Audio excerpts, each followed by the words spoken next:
রিটেন্ডারিং deadline মূর্খতা। আইএসএলে রিটেন্ডারিং deadline মূর্খতা নিয়ে একটু আলোচনা করব। একটু আগে আমাদের ওই রেপ স্পোর্টসের একটা লাইভের একটা রেকর্ডিং একটু শুনছিলাম, তো বন্ধ করে দিলাম, কেননা নেটফ্লিক্সে একটা সিনেমা দেখছিলাম, একটা দক্ষিণী সিনেমা দেখছিলাম, মানে ডাব করা হিন্দিতে দেখছিলাম। ওটা দেখতে হবে। একটু শুনে মনে হলো খুব একটা কাজের কথা বলছে না। আমি ব্যাপারটা এড়িয়ে গিয়েছিল ওই যে গতকালে যেটা প্রস্তাব আমরা দেখেছি এআইএফএফ এর তরফ থেকে, সেখানে লেখা রয়েছে যে 15ই জানুয়ারির মধ্যে একটা রিটেন্ডারিং করবে all India football federation, submit করবে একটা আরএফপি কমার্শিয়াল পার্টনারের জন্য। এই যে এই ডেডলাইন, সমস্ত ব্যাপারে ডেডলাইন, এটা চূড়ান্ত মূর্খতা। আমি জানি না মানে কারা কাজ কর্ম করে ভারতে। শুধু যাওয়ার আগে দেখলাম গুজরাটে গান্ধীনগরে সেই পাইপলাইন কন্টামিনেশন, মানে গুজরাট, ইন্দোরের কাহিনী নয়। টাইফয়েড, সেই বিষাক্ত দূষিত জল থেকে কারা কাজকর্মগুলো করছে, এ ধরনের কাজকর্ম। আমি ওদিকে যাচ্ছি না। এই যে আপনি এটা যখন তখন আপনি একটা টেন্ডার ডেকে দেবেন নাকি? এ স্বয়ম্বর নাকি? এটা কি দ্রৌপদী স্বয়ম্বর? ছুটে চলে আসবে গোটা দেশ থেকে রাজপুতের টাকবক টাকবক টাকবক টাকবক টাকবক করতে করতে। টেন্ডার, আপনারা যারা শুনছেন এবং যারা একটু জীবনে কখনো টেন্ডারের সাথে যুক্ত ছিলেন, আমি যখন ভারতে কাজকর্ম করতাম একটু হলেও কিছু এরকম অভিজ্ঞতা আছে। আমি যতদূর জানি, মানে অ্যাকচুয়াল কাজের অভিজ্ঞতা থেকে, কল্যাণ টল্যাণ তো বাপের জন্য কাজ করেনি, কোনো প্রকার কাজই করেনি। আপনি আগে থেকে ব্যাপার একটা সেটিং করে নেন। যে সেটিং কথাটা আপনারা বলেন, সেটা এটা সমস্ত বিষয় সেটিং জিনিসটা খারাপ নয়।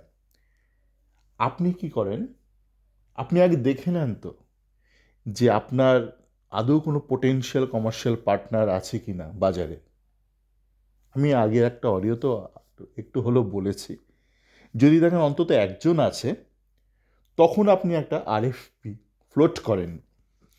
এবং কি করতে হয় সাধারণত, মানে একটু চালাকি করতে হয় তখন, এডুকেটেড চালাকি। অনেক কোম্পানির ক্ষেত্রে থাকে, সরকারের ক্ষেত্রে থাকে যে অন্তত দুজনকে সাবমিট করতে হবে বা তিনজনকে সাবমিট করতে হবে। তো যখন অন্তত একজন একটা সিরিয়াস একটা কন্টেন্টার দেখলেন যে রাজি আছে, দুজন হলে তো খুবই ভালো, তিনজন হলে আরও ভালো, কিন্তু ন্যূনতম যখন অন্তত একজন আছে, তখন তো আপনি আরএফপিটা ফ্লোট করলেন। এবং যে আগ্রহী, যে পার্টি আগ্রহী, তারা নিজেরা একটা অ্যাডজাস্টমেন্ট করে আরও দুটো অন্তত ডামি বিড সাবমিট করে, তাদেরই কোনো সিস্টার কনসার্নকে দিয়ে এগুলো করাতে হয়। নয়তো আপনি মানে পুরো প্রসেসটাই বানচাল হয়ে যাবে। তো প্রাথমিক শর্ত কি, অন্তত একজন সিরিয়াস কন্টেন্টার থাকতে হবে। এই নয় আপনি এটা আমার মেয়ের বিয়ে দেবো, মেয়ের কোনো বয়ফ্রেন্ড নেই, একটা ডেকে দিলেন, একটা লোকে খেয়ে দিয়ে চলে গেল, আপনার মেয়ে অবিবাহিত, পরদিন বেরিয়ে গেল, এ মেয়ে বিয়ে বিয়ে হলো না। একবার তো ফেল হয়েছে বাজেভাবে, আবার দ্বিতীয়বার করতে চান নাকি? আর তাড়াহুড়ো কিসের? আপনি তো শুধু এই মরশুমের জন্য চাইছেন না, চাইছেন লং টার্ম কোনো কমার্শিয়াল পার্টস না। তেমন তো হতেও পারে আজকে কত তারিখ আছে, 4 তারিখ, যে আগামী 10 দিনের মধ্যে কাউকে সেরকম জুৎসই পেলেন না, তা আপনাকে তাড়াহুড়ো করে একটা টেন্ডার ডাকতে হবে? এ কী শিশুসুলভ আচরণ!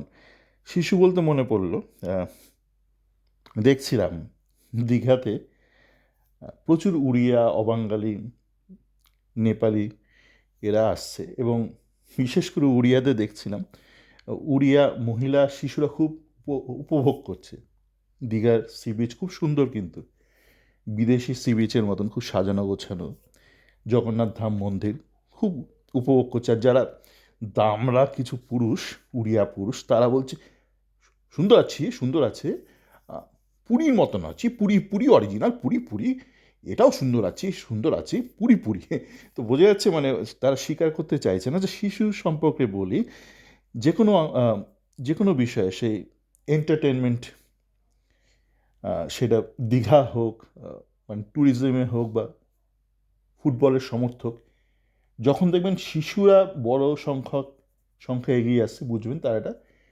সুন্দর ভবিষ্যৎ রয়েছে।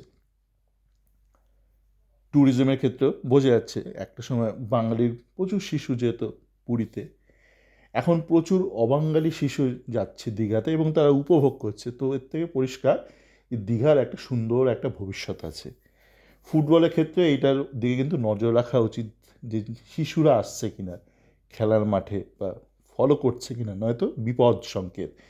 আর কোথায় উল্টো সংকেত দেখা যায় রাজনীতির ক্ষেত্রে বা যে কোনো রাজনৈতিক আন্দোলনের ক্ষেত্রে, যে যেন যেন তেন প্রকারণে, মানে ডেমোক্রেসি, অটোক্রেসি, যে কোনো মিলিটেন্সি, যে কোনো বিষয়ে যখন দেখবেন শিশুর হাতে একটা আন্দোলন দায়ভার চাপাচ্ছে, বুঝবেন সেইটা এবার ক্ষয়িষ্ণু, মানে এটা ক্ষয়ের পথে, মানে শেষের দিকে সেই আন্দোলন বা সেই রাজনৈতিক শক্তির শেষের দিকে সে হাঁটতে শুরু করেছে, যখন শিশুরা তার হয়ে কথা বলতে শুরু করে।